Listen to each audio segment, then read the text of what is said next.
Hello, welcome back to our channel learn with Hiya. हमने भूगोल के 2 चैप्टर फिनिश कर लिए हैं। आज हम सिविक्स यानी कि लोकतांत्रिक राजनीतिक भाग 1 का कक्षा 9वीं का चैप्टर लोकतंत्र क्या और लोकतंत्र क्यों करने जा रहे हैं। तो क्या आप रेडी हैं? तो चलिए हम स्टार्ट करते हैं। सबसे पहले हमें लोकतंत्र की परिभाषा जान लेनी होगी कि लोकतंत्र की परिभाषा है क्या। लोकतंत्र किस खेत की मूली का नाम है? क्या चीज़ है लोकतंत्र? तो लोकतंत्र को इंग्लिश में डेमोक्रेसी भी कहा जाता है, जिसका नाम है इस जो लोकतंत्र है वो यूनानी शब्द ड्रेमोक्रेसिया से बना है। और ड्रेमोस का अर्थ होता है लोग और क्रेशिया का अर्थ होता है शासन, यानी कि लोगों का शासन। इस प्रकार पूरे डेमोक्रेसी शब्द का मतलब होता है लोकतंत्र का अर्थ होता है लोगों का शासन। तो लोकतंत्र की जो परिभाषा है वो ये इस प्रकार होगी। शासन का वह रूप जिसमें शासकों का चुनाव कौन करता है? जनता। यानी कि जो राज करते हैं हमारे ऊपर उनको कौन चुनता है? खुद जनता चुनती है। तो इस प्रकार से पूरी राजा कौन हुई? जनता।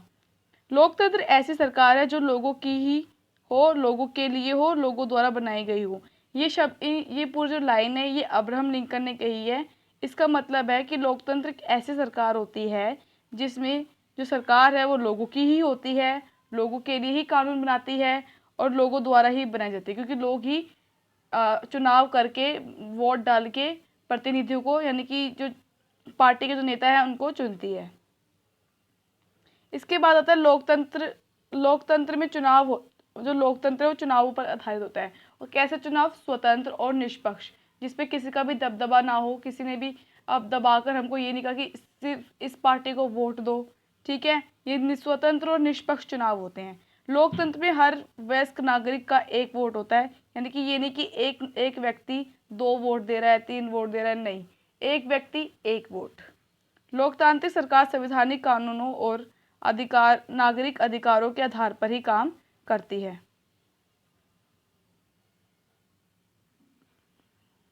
अब हम इसको लोकतंत्र चीन देश का उदाहरण लेके समझते हैं कि जो लोकतंत्र है कि चीन में लोकतंत्र है या कोई और शासन व्यवस्था है। तो हाँ जी, चीन में लोकतंत्र ही कायम है, लेकिन थोड़ी अलग है। भारत के लोकतंत्र चीन का लोकतंत्र थोड़ा सा अलग है। चीन की संसद को राष्ट्रीय जनसंसद कहा जाता है, ठीक है। इस संसद को देश का राष्ट्रपति नियुक्त करने का हक है, ठीक है। संसद ही देश का राष्ट्रपति को चूज करती है। चुनाव लड़ने से पहले सभी उम्मीदवारों को चीनी कम्युनिस्ट दल से मंजूरी लेनी होती है। सरकार सदैव कम्युनिस्ट पार्टी की ही बनती है। चीन में केवल एक ही पार्टी होती है, उसका नाम क्या होता है? Communist party. और जो भी राष्ट्रपति बनेगा वो इस पार्टी के अंदर से ही बनकर आएगा। इसके बाद नेक्स्ट कंट्री का हमारे पास एग्जाम्पल है, वो है पाकिस्तान। पाकिस्तान में लोकतंत्र भी आ जाता है, कभी कभी सैन्य शासन भी आ जाता है, जहाँ पे सेना शासन करती है, ठीक है। पाकिस्तान में जनरल परवेज मुशर्रफ ने अक्टूबर 1999 में सैनिक तख्तापलट कर दिया। तख्तापलट का अर्थ होता है कि जो वहाँ पे सरकार थी लोकतंत्र की उसको वहाँ से हटा दिया, ठीक है, जबरदस्ती हटा दिया उसको वहाँ से। वर्तमान में यहाँ लोकतांत्रिक शासन है, जिसके प्रधानमंत्री कौन है? इमरान खान है। यद्यपि लोकतांत्रिक प्रकार की शासन प्रणाली सर्वोत्तम भी नहीं नहीं कहा जा सकती। कहते हैं कि यदि लोकतंत्र प्रकार की शासन प्रणाली सर्वोत्तम भी नहीं कही जा सकती, फिर यह अन्य शासन प्रणाली से बेहतर है। जो लोकतंत्र है उसको हम बिल्कुल तरह से सही भी नहीं कह सकते, लेकिन ये बाकी यानी कि राजतंत्र से तो बेहतर है। यहाँ पे लोगों का शासन होता है, ठीक है।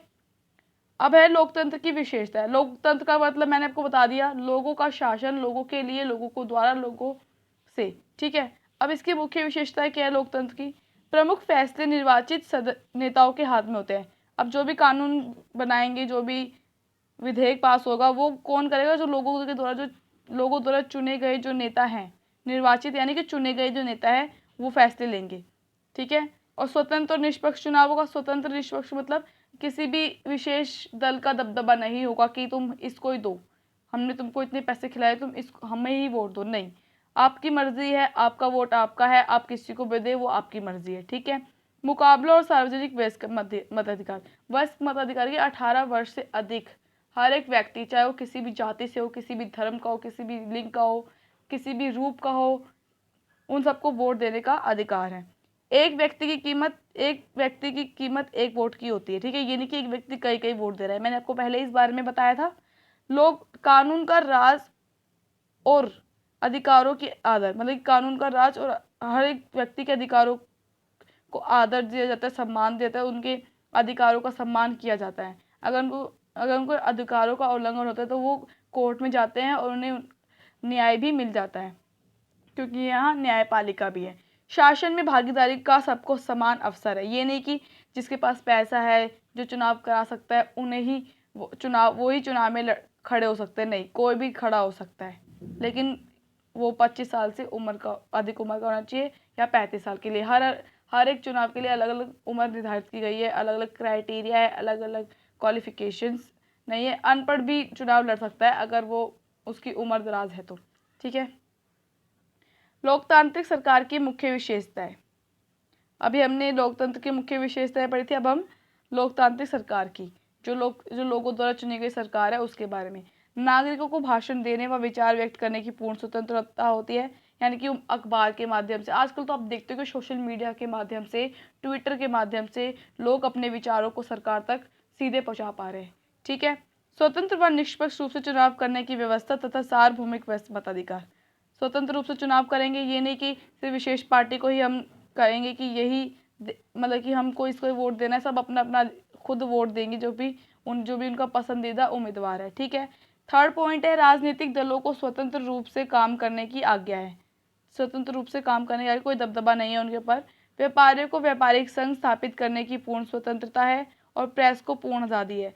प्रेस को पूर्ण आज़ादी का मतलब है कि सरकार के बारे में, सरकार के जो राज है, अच्छे काम बुरे काम दोनों जनता के सामने लाए, ताकि जनता अपने उम्मीदवारों का चयन अच्छे ढंग से कर पाए।